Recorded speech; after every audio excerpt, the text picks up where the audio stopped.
The small town of White Rock Ridge was awakening amidst the morning mist that embraced the mountains. The only health clinic in the region was busy that Saturday morning.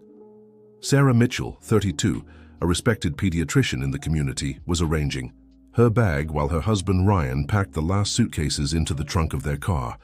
"Are you sure we need to go back today?"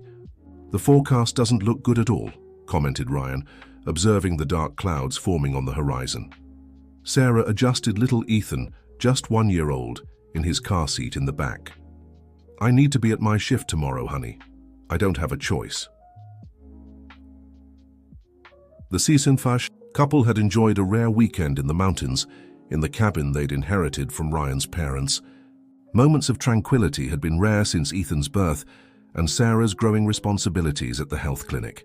"We should move here permanently," Ryan smiled, starting the engine. "You, me, Ethan, far from the hustle of the city." "And what would you do here, nature photographer? Take pictures of the same trees every day?" Sarah teased affectionately, stroking her husband's hair. "This place has more life than we imagine," Ryan responded, as the vehicle began to descend the winding mountain road. The journey was proceeding peacefully, with Ethan sleeping in the T back seat and the couple discussing future plans. Sarah was excited about the possibility of expanding the pediatric section of the clinic, while Ryan talked about his photography exhibition that would take place the following month. "Jessica called me yesterday," Sarah mentioned. "She said she found strange footprints near the creek." "Strange how?" "Enormous. She thinks it might be a bear, but we haven't had records of brown bears in this region for decades." Ryan adjusted the rearview mirror. "If it's a bear, I need her to photograph it. It would be an incredible find." The sky darkened with alarming speed as they continued down the road. The first raindrops began to hit the windshield, timid at first, before transforming into a violent downpour. "This wasn't in the forecast," murmured Sarah, checking her cell phone that now showed only a weak network signal. The wind began to blow forcefully, shaking the trees. Branches and leaves flew through the air, creating a natural curtain that made visibility difficult. Ryan reduced his speed, gripping the steering wheel tightly. "Maybe we should stop and wait for it to pass," suggested Sarah, turning to check on Ethan, who had awakened with the noise of the storm and was beginning to whimper. "There's no safe shoulder here," Ryan replied, tense. "Let's try to reach the forest ranger station. It shouldn't be far." Lightning cut across the sky, followed by thunder that made little Ethan start crying. Sarah reached back, trying to calm him. "It's all right, my love. Mommy's here." That's when they spotted something ahead. A huge trunk blocking part of the road, dragged by the force of the storm. Ryan braked abruptly, but the wet road betrayed the vehicle's control. "Hold on!" he shouted as the car skidded. Sarah grabbed the dashboard, instinctively turning to protect Ethan. The world spun in slow motion. The car spun on the road, sliding toward the edge of the cliff that bordered the sharp curve. "Ethan!" was Sarah's last cry before the vehicle plummeted down the slope, rolling between trees and rocks, until finally stopping, crushed and smoking, at the bottom of a ravine. The silence that followed was interrupted only by the sound of the rain, gradually diminishing, and the weak crying of Ethan, still strapped to his car seat in the back. If this story interested you, don't forget to subscribe to our channel and give it a like. Let us know what city you're watching from. We'll continue. Night was falling quickly over the forest. The rain was now just a cold, persistent drizzle. Inside the destroyed vehicle, Ryan remained motionless in the driver's seat, a trickle of blood running down his forehead. Sarah, struggling to breathe, due to the impact of the airbag, fought to stay conscious. "Ethan, Ethan," she called weakly, trying to turn to reach her son in the back seat. Little Ethan, miraculously protected by his car seat, had stopped crying. His large blue eyes, inherited from Sarah, observed something beyond the broken window, hypnotized. That's when the first roar echoed through the forest. It wasn't threatening, but deep and investigative. The trees around the wrecked car moved, and a massive figure emerged from the shadows, a brown bear of extraordinary proportions, with golden-brown fur that gleamed even under the weak twilight light. The animal approached cautiously, sniffing the air loaded with odors of metal, gasoline and blood. its eyes of a deep amber fixed on the interior of the vehicle, specifically on Ethan. "No," Sarah whispered, trying to reach her son, but her legs were trapped under the crushed dashboard. To her astonishment, the bear showed no aggression. With surprisingly delicate movements for its size, it pushed the already partially torn door, making its way to Ethan. Sarah, paralyzed between fear and disbelief, observed the animal study her son for long seconds. Ethan, for his part, stopped whimpering. His little fingers extended toward the animal's snout, without any sign of fear. An innocent smile formed on his lips, as if he were in front of an old friend. "Please," Sarah begged, not knowing exactly what she was asking for. The smell of fuel was becoming stronger with each second. The bear seemed to sense the danger. With surprising precision, it used its claws to break the belt that secured the car seat, gently taking Ethan. "No! My son!" Sarah tried to scream, but her voice came out as a whisper. Consciousness was gradually escaping her. The last glimpse she had was of the bear moving away with Ethan, not like a predator carrying prey, but like a guardian taking a child away from danger. Miles away in the small town of White Rock Ridge, Nancy Mitchell woke with a start. The 70-year-old woman, known for the medicinal herbs she cultivated in her backyard, sat up in bed, her heart racing. "What is it, Nancy?" asked her husband Anthony, turning on the bedside lamp. "Ethan, something's happened to our grandson," she responded, her eyes welling up. "I saw a bear, Anthony, a giant bear, carrying him into the forest." "It was just a nightmare, woman. Go back to sleep." "No, Anthony, it wasn't an ordinary dream." Nancy got up, walking to the window. The storm had ceased, leaving a clear, starry sky over the town. "Our grandson is in the forest, but he's not alone. Something is protecting him." In the living room, the phone began to ring, strident in the quietness of the night. At the Forest Ranger headquarters, Jessica Parker was finishing equipping her backpack. Loudspeakers spread throughout the town had just announced the emergency. A car had been found crashed on the mountain road by a truck driver passing through the area. "What do we know so far?" she asked her team.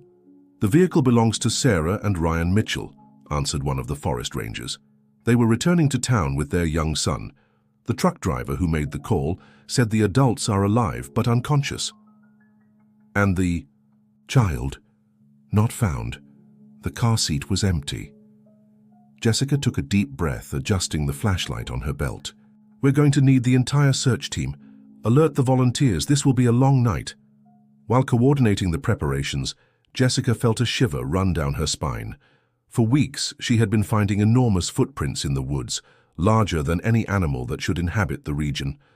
And the stories that old Michael told about the guardian of the forest, an ancestral bear that appeared in times of need, suddenly didn't seem so fantastic. "We have to find this child before dawn," she declared, as the rescue team headed toward the accident site. Dawn brought a golden light that filtered through the canopies of the ancient trees. In a cave hidden among moss-covered rocks, the great brown bear attentively observed the small human asleep on an improvised bed of dry leaves. Ethan was breathing calmly, his rosy cheeks contrasting with the dirt stains on his blue overalls. During the night, the bear had offered warmth to the baby, enveloping him with its massive body, protecting him from the cold of the early morning. Now, with the rising sun, the temperature was becoming milder. The animal sniffed the air, capturing the various scents of the forest. Its keen instincts alerted it to the presence of humans in the vicinity, dozens of them, spreading through the woods with flashlights and noisy equipment. They were looking for something, or someone. Ethan opened his eyes, blinking a few times, to adapt to the dimness of the cave. Instead of crying, as would be expected of a child in a strange environment, he smiled upon seeing the bear. His small fingers stretched out, trying to reach the animal's thick fur. The bear approached cautiously, lowering its snout until it was within reach of the baby's hands. Ethan grabbed onto the fur, emitting sounds of curiosity and satisfaction. There was a silent communication between the two, something primordial, like a language forgotten millennia ago, but still echoing at deeper levels of consciousness. With deliberately slow movements, the bear picked up Ethan by his clothes, lifting him as it would a cub, and left the cave. The sunlight made the baby blink, but soon his eyes adapted. The bear walked with firm steps through the forest, keeping Ethan safe between its teeth, never hurting him. They reached a small creek with crystalline waters. The bear gently deposited Ethan on the grassy bank and began to fish with admirable precision, catching a gleaming fish in a matter of seconds. With the same care, it brought the fish to the baby. Ethan, of course, couldn't eat raw fish. The bear seemed to understand the child's hesitation as it turned and disappeared among the bushes, returning moments later with ripe wild berries. It offered them to Ethan, who took a small blueberry with his chubby little hands and brought it to his mouth, chewing with satisfaction. At the improvised operations center near the accident site, Jessica coordinated the search teams. Sarah and Ryan had been rescued and taken to the town hospital. They were stable but unconscious. Ethan's empty car seat caused silent desperation among the rescuers. "We found something," informed one of the forest rangers over the radio. "Bear tracks around the vehicle." Jessica froze. "Are you sure?" "Absolutely, and they're enormous, larger than any records we have in the region." "Follow the trail," she ordered, trying to keep her voice steady, "and be careful." She turned off the radio and observed the mountains that surrounded the valley. White Rock Ridge was known for its stories and legends, many involving the forest and its guardians. Jessica, with her scientific training, had always viewed such narratives as picturesque folklore. But now, faced with the evidence, "The footprints follow a strange pattern," reported another ranger. "It's not typical predator behavior. It seems deliberate." At that moment, Nancy arrived at the site, accompanied by Michael Wilson, the town's oldest resident. Despite his 85 years, the man remained erect and alert, his dark eyes observing the forest with respect. "He took him for protection, not to hunt him," Michael said without beating around the bush.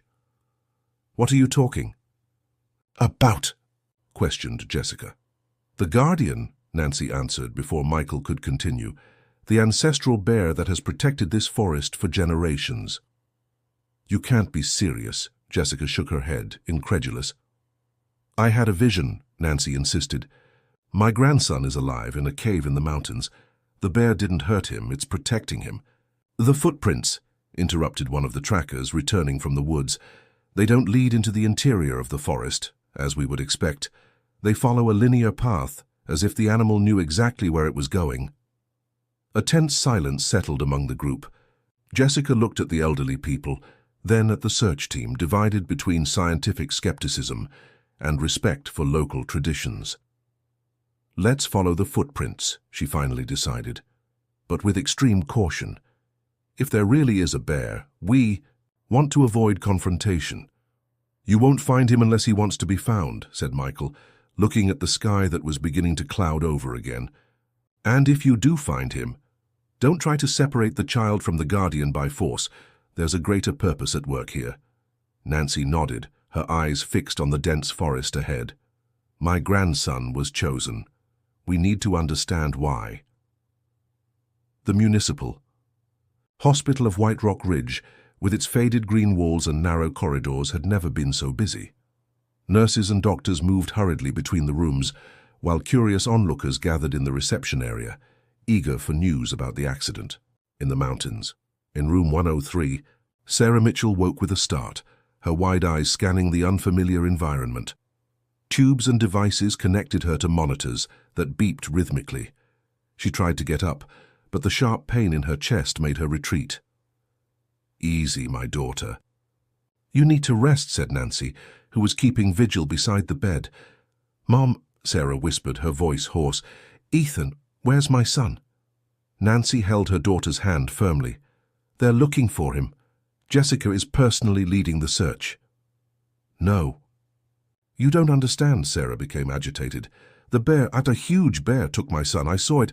"I know, dear, I saw it too." Sarah looked at her mother, confused. "What do you mean you saw it?" "In a dream, the same night as the accident. I saw a giant bear carrying Ethan to a cave in the mountains." The doctor entered the room, interrupting the conversation. After examining Sarah and ensuring that her vital signs were stable, he informed her that Ryan remained unconscious in the next room, but out of danger. "Dr. Mitchell, I know it's difficult, but I need you to tell me what happened," the doctor requested. Sarah took a deep breath, organizing her thoughts. "We were returning to town when the storm started. A tree trunk blocked the road. The car skidded." Her voice faltered. "After the impact, I saw a huge bear approach the car. It took my Ethan." The doctor exchanged glances with Nancy, clearly skeptical. "Sarah, you suffered severe trauma. It's possible that your mind is mixing reality with—" "I'm not delirious," Sarah interrupted, trying to sit up again. "I saw what I saw. And the strangest thing, Ethan didn't cry. He smiled at the bear as if he knew it." At the door of the room, someone cleared their throat. It was Michael Wilson, the town elder, leaning on his intricately carved wooden cane. "The girl isn't imagining things," he stated, entering the room without ceremony. "The guardian took the child." "Guardian?" questioned the doctor, even more skeptical. "There are stories in this region older than the town itself," explained Michael, sitting heavily in the chair by the window. "They tell of a bear that protects the forest and its inhabitants, a being that exists between worlds, neither entirely animal nor entirely spirit." Sarah felt a shiver. Something in the old man's words resonated within her, like a forgotten truth. "My son is alive," she affirmed with surprising certainty. "I can feel him." Nancy nodded. "The bear wouldn't hurt him. It's protecting him." "Protecting him from what?" asked the doctor, losing patience. "With all due respect, we have a missing child, and you're talking about legends and mystical guardians." Michael stood up, facing the doctor. This valley was sacred to the indigenous peoples. They understood that the line between the natural world and the spiritual is thinner than we imagine. The bear chose that child for a reason. At that moment, the doctor's cell phone rang. It was Jessica reporting from the search site. After a brief conversation, he hung up, his expression altered. "They found enormous bear tracks around the vehicle," he admitted reluctantly, "following an unusual pattern according to the forest ranger." A heavy silence fell over the room. Sarah closed her eyes, concentrating. Strange sensations invaded her: the smell of damp earth, the sound of running water, the warmth of a furry body against her face. These weren't her memories, she realized with astonishment. They were Ethan's. "He's near a creek," she said suddenly. "In a cave close to Bell Rock Peak. I can feel what he feels." The doctor shook his head, incredulous, but Michael and Nancy exchanged significant looks. "The maternal connection," murmured the old man, "stronger than any science can explain." "I'll call Jessica," decided Nancy, reaching for her cell phone. Sarah touched her mother's arm, stopping her. "No, I need to go there. I need to find my son personally." "Impossible," protested the doctor. "You suffered trauma. You have fractured ribs. You can't leave the hospital." "My grandson needs me," Sarah stated with determination, "and nothing's going to stop me from going to him." While they argued, no one noticed the elegant figure observing through the corridor window. Julian Reynolds, a businessman from the city, listened attentively to every word. His eyes gleamed with calculating interest, especially when they mentioned the guardian bear. For him, myths and legends always hid valuable truths, and valuable truths meant opportunity for profit. If this story interested you, don't forget to subscribe to our channel and give it a like. Let us know what city you're watching from. We'll continue. The heart monitor emitted constant beeps in room 104, where Ryan remained unconscious. His face was partially covered by bandages, and a series of tubes and wires connected him to medical devices. The photographer, always so vibrant and full of life, now rested in forced silence. In the chair beside the bed, Sarah had insisted on visiting him, contrary to medical orders to remain at rest. Her own wounds still hurt, but the anguish for Ethan and concern for her husband overshadowed any physical discomfort. "Ryan, I need you to wake up," she whispered, holding her husband's hand. "Our son is out there in the forest. I need your strength." The photographer didn't respond. His eyes remained closed, oblivious to the outside world. Sarah rested her head against his chest, letting the tears flow freely. The bear took him. Ryan, and the strangest thing? I don't feel afraid. I feel that Ethan is safe in some inexplicable way. As she spoke, Ryan's fingers moved slightly. Sarah raised her head, hopeful. Ryan, can you hear me? The photographer's eyes fluttered before opening, disoriented at first, but soon finding Sarah's face. Ethan was the first word that escaped his dry lips. You remember? Sarah asked anxiously, pressing the button to call the nurse. Ryan swallowed with difficulty. Not the accident. I've been dreaming about him since I lost consciousness. I see him playing with a huge bear, not like a wild animal, but like a guardian. Sarah felt a shiver run down her spine. I see him too, Ryan, in flashes, as if we were connected to him, sharing his experiences. The doctor entered the room, followed by a nurse. After examining Ryan and finding that he was lucid and stable, he turned to Sarah with a severe expression. You should be in your bed. Your injuries. My son is missing, interrupted Sarah. I'm not going to lie down while he's out there. What's happening with Ethan? Asked Ryan, trying to sit up despite the pain. Sarah and the doctor exchanged glances. It was the doctor who answered. After the accident, we didn't find your son in the vehicle. There are evidences that an animal may have taken him into the forest. The guardian bear, affirmed Ryan with surprising conviction. It's not a coincidence that we're dreaming about the same creature, Sarah. The doctor sighed, exasperated. You both suffered head trauma. These shared dreams are just manifestations of post-traumatic stress. Or maybe it's something more. A female voice intervened from the door. Jessica Parker entered the room, still wearing her forest ranger uniform, stained with dirt and moisture. We found something, she announced, approaching the bed. A cave near Bell Rock Peak, exactly where Sarah described. There's recent activity, evidence, footprints, fruit remains, and she hesitated. And what? Pressed Sarah. Inscriptions on the walls, ancient ones, depicting humans and bears together. Old Michael said they're symbols of the indigenous peoples who inhabited the valley before colonization. Ryan ran his hand through his hair, thoughtful. When I was cataloguing the local fauna for my book, I heard stories about a giant bear that protected the forest. I thought it was just folklore. We need to go there, declared Sarah. Now. Impossible, protested the doctor. Neither of you is in physical condition.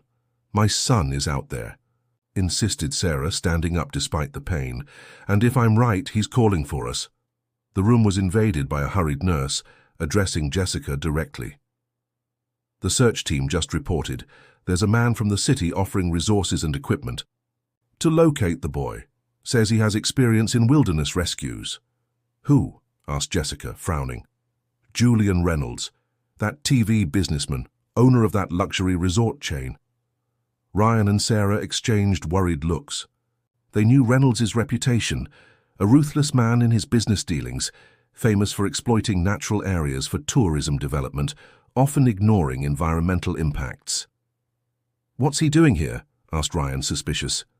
Said he was passing. Through when he heard about the disappearance, offered helicopters, trained teams. High's pushing to start a large-scale operation immediately, explained the nurse. Jessica looked thoughtful. Large, noisy teams could scare the animal, if there really is a guardian bear.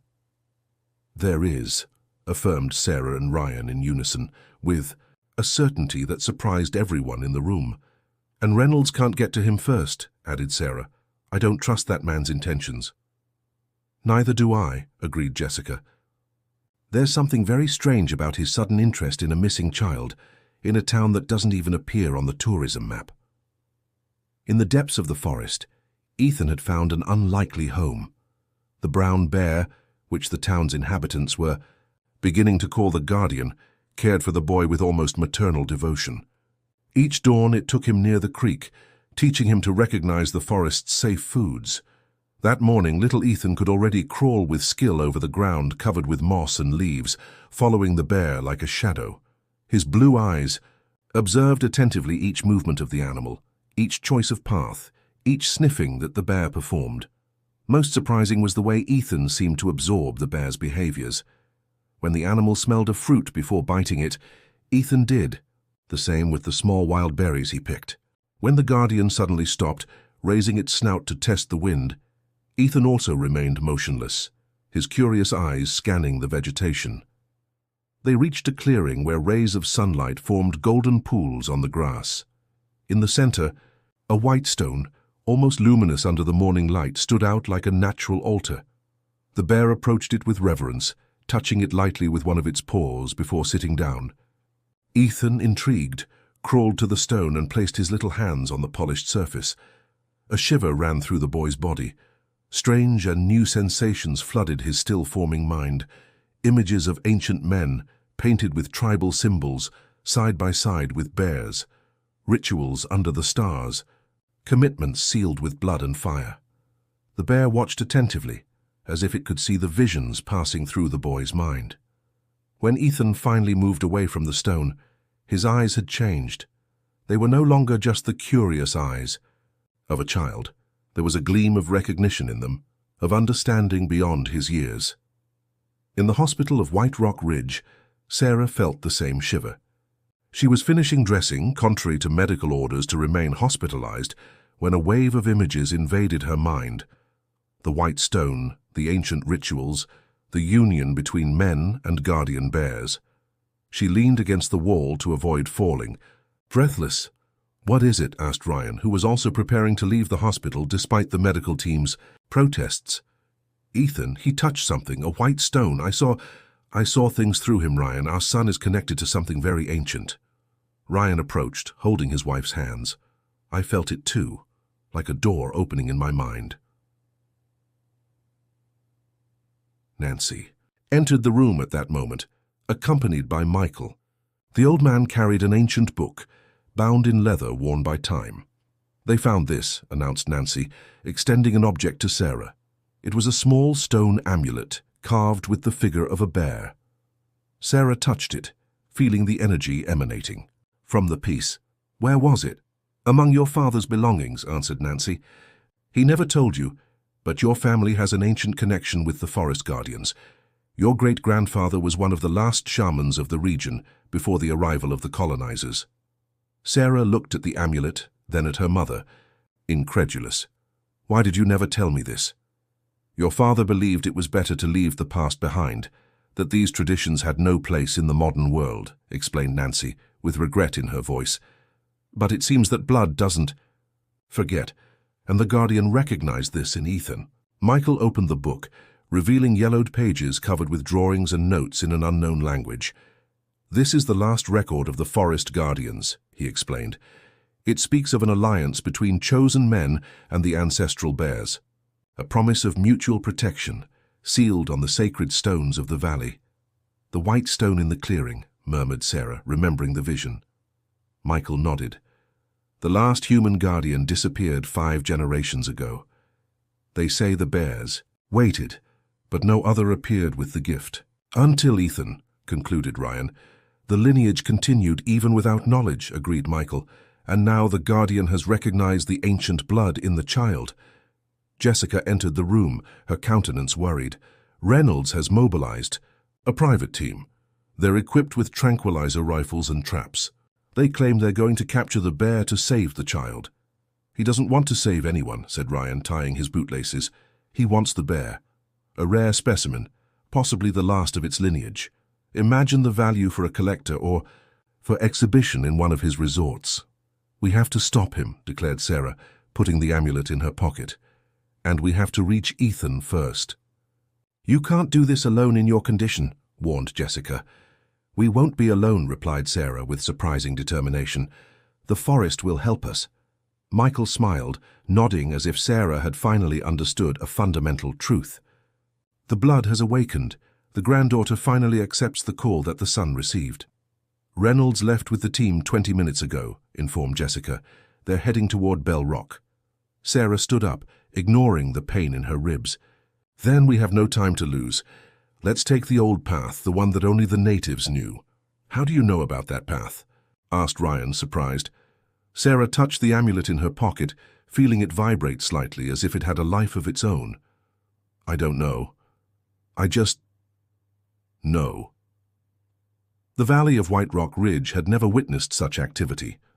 On one side, Julian, Reynolds' team advanced along the main trail with state-of-the-art equipment. Drones flew over the area, thermal detectors searched for large life signs, and men armed with tranquilizer rifles walked in military formation. I want the animal. Alive and intact.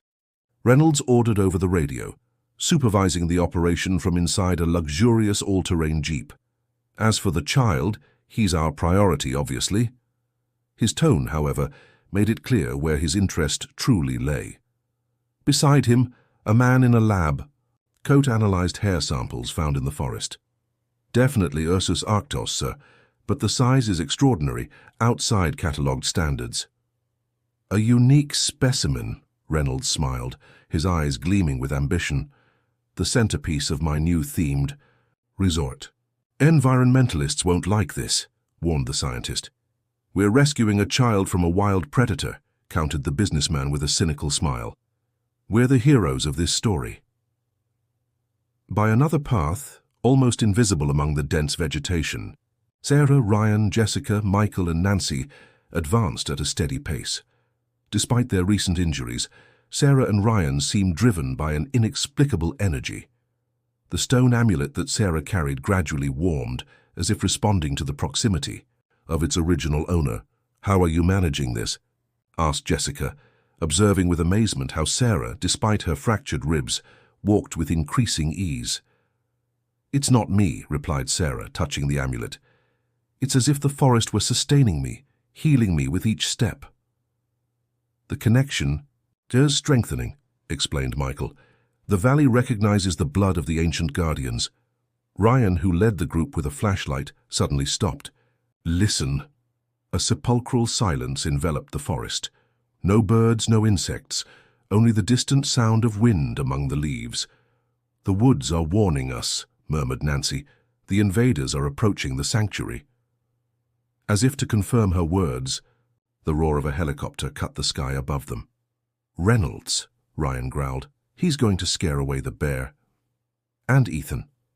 Sarah closed her eyes, concentrating on the inexplicable bond she felt with her son. Ethan isn't frightened, she said. After a few seconds, he's waiting for us. And the guardian? Asked Michael. Sarah smiled slightly, ready to defend what is his. In the clearing of the white stone, the great brown bear was on full alert. Its ears captured the sound of machines invading its territory, and its snout detected the smell of armed humans approaching from all directions. With deliberate movements, it led Ethan to the interior of a rocky crevice near the sacred stone. The boy, demonstrating understanding beyond his years, remained quiet and attentive. His small fingers clutched the animal's fur, not with fear but with confidence. The bond between them, forged in just a few days, seemed to have existed for millennia. The sound of the helicopter became more intense, and the wind generated by the blades began to shake the treetops around the clearing. The bear rose on its hind legs, its imposing silhouette standing out against the luminosity of the white stone. That's when the first drone entered the clearing, its motors humming while the camera pointed directly at the bear. The animal didn't retreat. It remained perfectly still, like a living statue, guarding the entrance to the crevice where Ethan was hidden. Images confirmed. An operator's voice echoed over Reynolds' radio. Bear located in the clearing of the big stone. It's enormous, sir. I've never seen anything like it. And the child? Asked the businessman, anxious.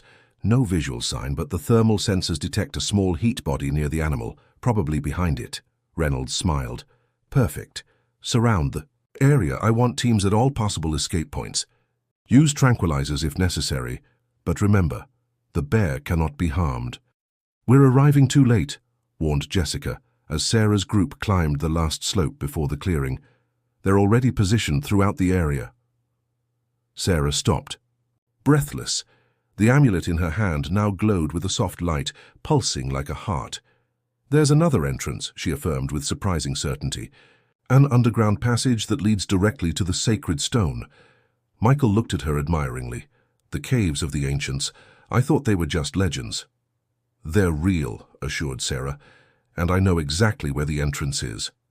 Without hesitation, the pediatrician deviated from the trail, heading toward a rocky outcrop covered with moss and ferns. With her hands, she pushed aside the vegetation, revealing a narrow opening. "How can you know this?" asked Ryan, perplexed. "The same way I know that Ethan is waiting for us," replied Sarah, already crouching to enter the passage. "It's the blood, Ryan. It's the call of the valley." One by one, they entered the opening. The passage was tight at first, but soon widened into a natural tunnel, illuminated by an extraordinary phenomenon. Crystals embedded in the walls emitted a bluish glow, sufficient to guide them without need for flashlights. "The moon crystals," whispered Michael, touching the luminous stones with reverence. "The ancients said they only shone for those who carried the blood of the guardians." Sarah led the group with growing confidence, as if she had traveled that path 1,000 times before. The connection with Ethan strengthened with each step, and other sensations began to emerge, memories that weren't hers, knowledge she had never learned. "We're almost there," she announced, when the tunnel began to ascend. "The sacred stone is right above us." That's when they heard it, the distant echo of voices, the metallic sound of equipment, and overriding everything, a deep and powerful roar that made the tunnel itself vibrate. "The Guardian is confronting the invaders," said Michael, hurrying. His pace despite his advanced age. The cycle is repeating itself. Humans again threaten the ancestral alliance. Sarah squeezed the amulet tightly. "Not this time," she promised. The sky over the white stone clearing darkened suddenly, as if a storm was forming specifically at that point in the forest. Reynolds' helicopter faced inexplicable wind gusts, forcing the pilot to maintain greater distance. In the center of the clearing, the guardian bear remained erect, imposing, its amber eyes fixed on the men who slowly surrounded the area. None of them dared to come too close. There was something in the animal's posture, in the intensity of its gaze, that instinctively kept them at a distance. "Tranquilize it now," ordered Reynolds. Impatient. One of the men raised his rifle, aiming carefully. The bear didn't move, as if it perfectly understood what was about to happen. The dart was fired, cutting through the air toward the intended target. What happened next defied any rational explanation. At the exact moment the dart should have hit the animal, the white stone emitted a pulse of light that seemed to bend reality itself. The dart simply changed its course, embedding itself in a nearby tree. "That's impossible," murmured the shooter, taking a step back. That's when the ground began to tremble. Not like a conventional earthquake, but as if the earth itself was breathing, expanding and contracting in an organic rhythm. The trees around the clearing swayed, not from the wind, but as if they were awakening from a long sleep. "Retreat, now!" shouted the leader of Reynolds' team, when the first of the men was ensnared by vines that seemed to move with their own will. At the exact moment nature was awakening on the surface, Sarah, Ryan and their companions found the exit of the underground tunnel. They emerged through an opening camouflaged by moss directly behind the white stone. "Ethan," Sarah called, feeling her son's presence so close she could almost touch him. The little one appeared from inside the rocky crevice, his blue eyes shining with recognition. Instead of crawling, as would be expected of a child his age, Ethan took wobbly but determined steps toward his parents. "He's walking," whispered Ryan, incredulous. "The valley accelerated his development," explained Michael, observing the scene with reverence. "The connection with the Guardian, the ancestral energy of the place." Sarah knelt, opening her arms. Ethan walked to her, smiling. When his mother embraced him, the amulet in her pocket emitted an intense glow that propagated among the three, mother, father, and son, like a visible electric current. The bear, still erect at the entrance to the clearing, facing the invaders, briefly turned to observe the reunion. Its eyes met Sarah's, and a silent communication passed between them. "He doesn't want to separate us from Ethan," Sarah said softly. "He never did. He saved him to preserve the lineage of the Guardians, to awaken what was dormant in us." Ryan, approached, embracing his wife and son. "What do we do now?" The answer came from Reynolds, who burst into the clearing accompanied by his personal security guards. "Now you hand over the child and step away from the animal. We're here to rescue you." "Lie," Jessica retorted, positioning herself between the businessman and the family. "We've been monitoring your communications. We know you want to capture the bear for your new resort."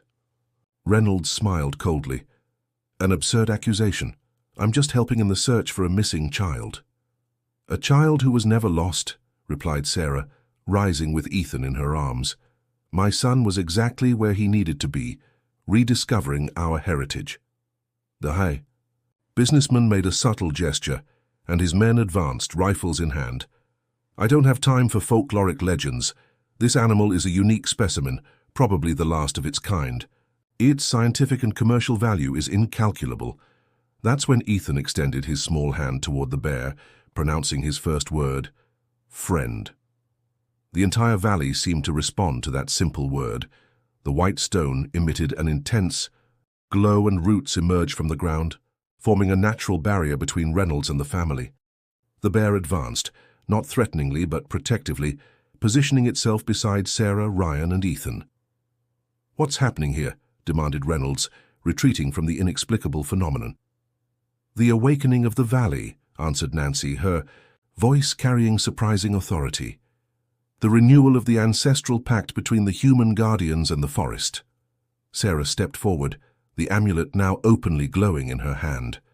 "This land is protected, Reynolds. It always has been. And it always will be. For generations, we've waited for the return of the human guardians." Michael's voice rose. "Now they've returned. The child was recognized by the ancestral bear, and the blood of the ancient shamans has awakened in his mother." Reynolds looked around nervous. The entire clearing seemed alive, pulsing with a palpable energy. His men lowered their weapons instinctively, dominated by a primordial respect they couldn't explain. "We don't know what trick this is, but—" "It's no trick," interrupted Jessica, who was filming everything with her cell phone. "It's nature responding to your threat. And now we have evidence of your true intentions, Reynolds. I doubt your investors will be happy to see how you tried to exploit a missing child for your commercial gain." The businessman looked at the camera, then at the bear, the reunited family, and the glowing white stone. For the first time in his life, Julian Reynolds acknowledged defeat. "This isn't over," he threatened as he retreated with his men. "Nobody refuses an offer of mine." "The valley refuses," replied Sarah simply, setting Ethan on the ground. The boy, with increasingly steady steps, walked to the bear, embracing its front paw. The two, child and animal, looked at Sarah and Ryan as if inviting them to participate in something greater. Without hesitation, the couple approached, completing the circle around the sacred stone. When the four figures gathered, the ancestral bear, the chosen boy, the mother with shaman blood, and the father with eyes that saw beyond the visible, the white stone emitted its most intense glow. A pillar of light rose to the heavens, dissipating the dark clouds, revealing a sky of an impossible blue. Reynolds and his men beat a retreat, followed by the satisfied gazes of Jessica, Michael, and Nancy. "But what happens now?" asked Ryan, marveling at the transformation. Sarah smiled, feeling complete for the first time in her life. "Now we live as we should have always lived, as part of the valley, not separated from it, as guardians, not conquerors." Ethan laughed, a pure and clear sound that echoed through the forest. The bear emitted a soft noise, almost a purr, lowering its head so the child could caress its snout. "Will it stay with us?" asked Ryan. "We don't need to keep it captive for it to be with us," replied Sarah, finally understanding. "The guardian will always be present, even when we can't see it. The connection has been established, the blood has awakened, and the valley has come back to life." In the months that followed, White Rock Ridge transformed. Sarah and Ryan established a foundation for the protection of the valley and its creatures. Jessica became the director of the newly created Guardian Natural Park. Reynolds' attempts to legally contest the protection of the area failed when recordings of his true intentions came to light. As for the bear, it remained a constant presence, though rarely seen. Only Ethan, growing with a deep understanding of the forest and its secrets, knew exactly where to find it.